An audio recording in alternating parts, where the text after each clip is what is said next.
جو اس وقت بڑی شوخیاں مار کے گئے تھے اپنی 26ویں آئینی ترمیم کے اوپر اور کہہ رہے تھے کہ جی بڑی مبارکباد پیش کرتے ہیں ہم دنیا کو، اور آگے سے یہ بھی فرما رہے تھے کہ ہماری پارٹی کو مخاطب کر رہے تھے کہ جی 5-6 آپ کے بڑے اچھے بچے تھے جنہوں نے ضمیر کے مطابق جو ہے وہ فیصلہ کیا اور ہماری طرف آ گئے، آپ 70 لوگ بھی اگر آنا چاہیں تو ہماری پارٹی کی طرف آ جائیں۔ تو sir they have the audacity to speak here. لوگوں کو اغوا کرنے کے بعد تو اگر میری خواہش ہے کہ وہ دونوں یہاں پہ موجود ہوتے تو میں ان کو جواب دے دوں کہ سر انہی کی ایک ٹک ٹاک وزیر اعلیٰ ہے جو کہ چٹی ان پڑھ ہے، جو میر شرافت علی سے ہار چکی ہیں، وہ کہتی ہوتی تھی کہ لوٹوں کی جگہ باتھ روم میں ہوتی ہے۔ میں پی ایم ایل این سے سوال پوچھنا چاہتی ہوں کہ آپ نے جو ہمارے بندے اغوا کیے، کتنے لوٹے آپ نے مریم نواز کے باتھ روم کے لیے جمع کیے اور کتنے لوٹوں اس کو چاہیے اور اس کا کرنا کیا ہے؟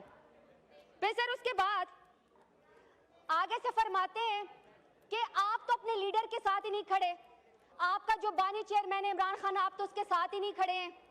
سر میں ان سے پوچھنا چاہتی ہوں کہ اپنے لیڈر نواز شریف کی تقریر نکال کے دیکھ لیں، وہ کہتے ہیں کہ مجھے میری پارٹی نے کہا کہ نواز شریف قدم بڑھاؤ ہم تمہارے ساتھ ہیں۔ جب میں نے قدم بڑھایا، جب میں نے پیچھے مڑ کے دیکھا تو کوئی بندہ پیچھے نہیں کھڑا تھا۔ اگر آپ کا گلہ آپ کے لیڈر کو آپ کی پارٹی سے، تو آپ ہم پہ غصہ کیوں نکال رہے ہیں؟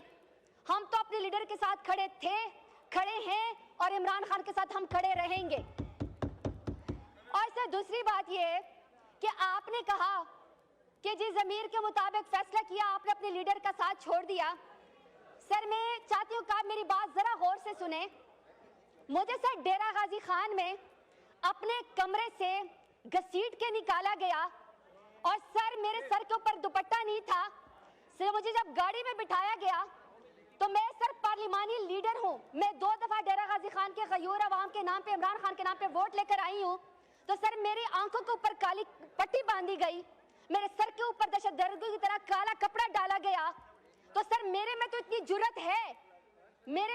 جرت ہے کہ میں ڈیرہ غازی خان ناحق جیل کاٹنے کے بعد یہاں آ کے کھڑے ہو کے آپ کی فسطائیت کا مقابلہ کر رہی ہوں۔ اگر آپ کے اوپر اتنی سختی گزری ہوتی جو میرے لیڈر اور میری پارٹی اور ہمارے اوپر گزری ہوتی ہے تو یقین کریں اسپیکر صاحب کہ پی ایم ایل این والے جوتے چھوڑ کے اقاموں کے اوپر، نائی کے مقامے کے اوپر، چپراسی کے اقامے کے اوپر اس وقت لندن اور جدہ بھاگ چکے ہوتے، تو تانا اس کو مارے جو آپ برداشت بھی کر سکیں۔ اب سر انہوں نے کہا کہ جی ہماری بڑی پذیرائی ہوئی ہے جو ہم لوگوں نے 26ویں آئینی ترمیم کروائی ہے۔ اسپیکر صاحب ان کو سر انٹرنیشنل کمیشن آف جورسٹ ہے سر، میں اس میں 60 کے قریب ججز ہیں، انٹرنیشنل ہیومن رائٹس ہیں اس کے اندر۔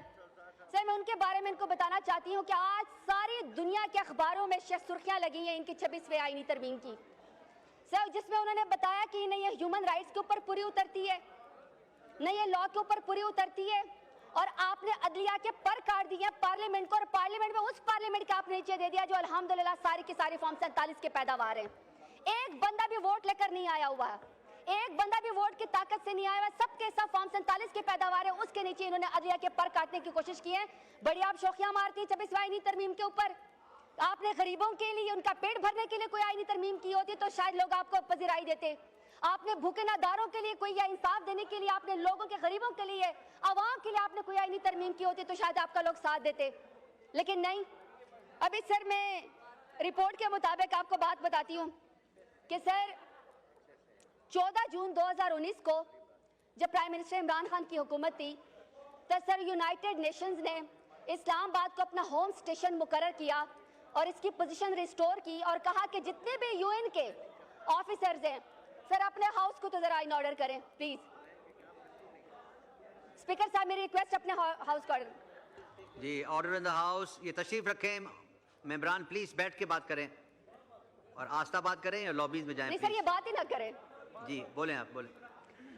سر 14 جون 2019 کو یونائٹڈ نیشن نے جب پرائم منسٹر عمران خان کی حکومت تھی تو انہوں نے اسلام آباد کو اپنے تمام یونائٹڈ نیشنز کے عملے کے لیے اور ان کی فیملی کے لیے ریسٹور کر دیا، اس کو اپنا سر ہوم اسٹیشن اسلام آباد کو قرار دے دیا۔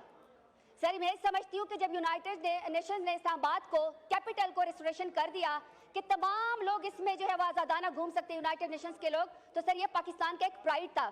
اس کی سر ایویلیویشن کی گئی تھی اسلام آباد کی کہ جس میں نہ کسی کی عزت اچھالی جاتی ہے، نہ کسی کی پگڑی اچھالی جاتی ہے، نہ ہیومن رائٹس کی وائلیشن ہوتی ہے، بلکہ یہ سیف جو ہے وہ سٹی تھا فیملیز کے لیے، ایون کہ یونائٹڈ نیشنز کے لیے۔ سر اس کے بعد 2020 میں رپورٹ آتی ہے، جب بھی میرے لیڈر عمران خان کی حکومت تھی تو سر دنیا کے ٹاپ 10 کیپٹلز میں اسلام آباد، انگلینڈ کے بعد سروس ڈیلیوری کے لیے اسلام آباد کا نام آیا top 10 capital of the world میں، جو سب سے سیفسٹ تھے اور سب سے بیسٹ اور سیکیور تھے.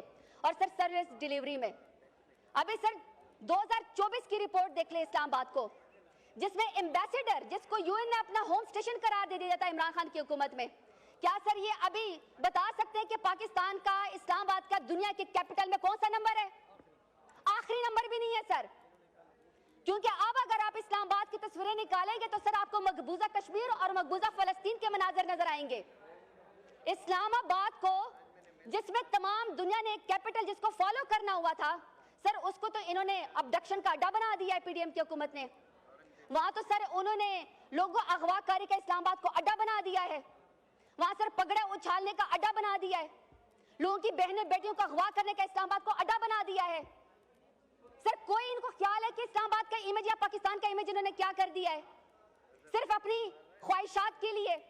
سر اپنی بیویوں کے تو جو ہاتھ پکڑ کے حلف لیتے ہیں، اپنی بیویوں کے ہاتھ پکڑ کے حلف لیتے ہیں، سر دوسروں کی بہنوں بیٹیوں کو اغوا کرتے ہیں، ان کی چادریں اتارتے ہیں، پارٹی خواتین کے اوپر حملہ کرتے ہیں. سر دل نہیں بھرا کہ ان کا عمران خان جیسے بڑے لیڈر کو، جس نے نظریہ دیا، جس نے شعور دیا، آپ نے اس کو جیل کی کال کوٹری کے اندر رکھا، آئسولیشن میں رکھا. آپ چاہتے ہیں وہ گمنامی میں رہے. ان کی بیگم صاحبہ کو آپ نے ناحق جیل کے اندر ڈالا. پھر آپ نے علیمہ خان کو، ان کی بہنوں کو، آپ نے عظمیٰ خان کو جو ان کی زدار بہنیں، آپ نے ان کو بھی جیل کے اندر ڈال دیا.